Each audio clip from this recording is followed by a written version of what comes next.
Hi, I'm Charlie Sauer, president of the Market Institute and editor of U.S. Policy. Today, we're talking about innovation.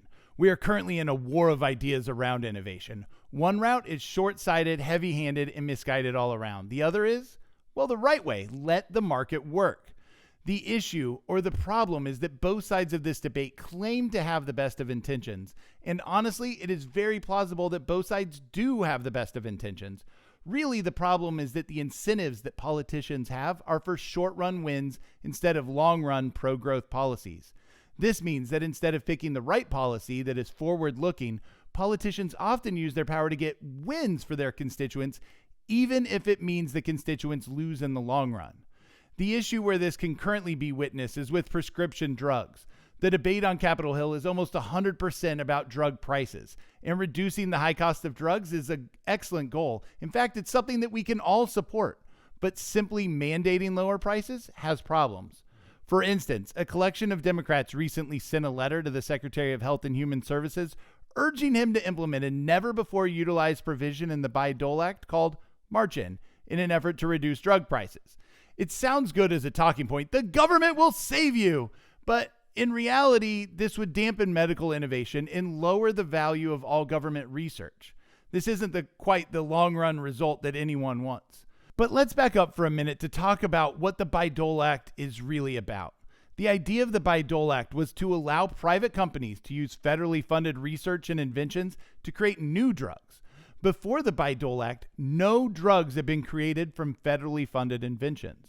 The Economist summed up the effects of BiDole best when it said, possibly the most inspired piece of legislation to be enacted in America over the past half century was the BiDole Act of 1980. More than anything, this single policy measure helped reverse America's precipitous slide into industrial irrelevance. You see, the BiDole Act does some amazing things. First, it empowers universities, small businesses, and nonprofit institutions to take ownership of inventions made during federally funded research so they can license these basic inventions for further applied research and development, as well as broader public use.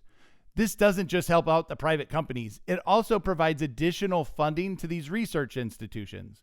The BiDole Act also encourages the private sector investment needed to turn basic government-funded research into tested and approved products. And since its enactment in 1980, the BiDole Act has been credited with promoting the development of over 15,000 startup companies and at least 200 pharmaceutical drugs and vaccines, while contributing more than 500, or by some estimates, over $1 trillion to the economy. Now, with the act under fire, it's important to remember that this important policy wasn't a partisan idea jammed through Congress. It was enacted by Congress with strong bipartisan support. Look, so far, so good. It's a good act, good market reactions, but we haven't talked about the Marchin provision yet. The problem with Marchin is that the signers of this recent letter want government to knock down the door of the private sector, march in, and take the invention. In some ways, although not as proposed in the recent letter from a dozen congressional Democrats, the government marching in and taking an invention is really an idea included in the bill.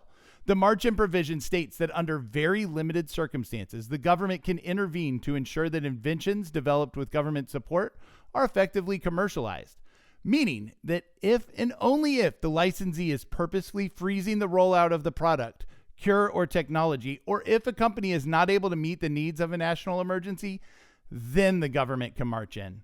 And that makes sense, and companies that have licensed these innovations agree.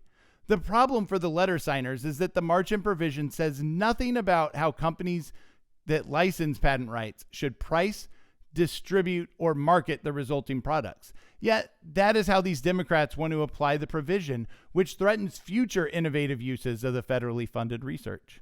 And while this might sound odd to some and is obviously being ignored by others, it was a purposeful and bipartisan choice in 1980. It's a choice that's benefits have been reaffirmed by economists and think tanks ever since, and one of the reasons that BiDole is as important as it is. In fact, it has also been consistently reaffirmed by the authors of the bill, Birch Bayh, the former Democratic senator from Indiana, and the late Bob Dole, the former Republican senator from Kansas. And it wasn't just senators from 1980. It's also current leaders in Congress like Bill Foster, who is the chairman of the Science Committee's Investigations and Oversight Committee.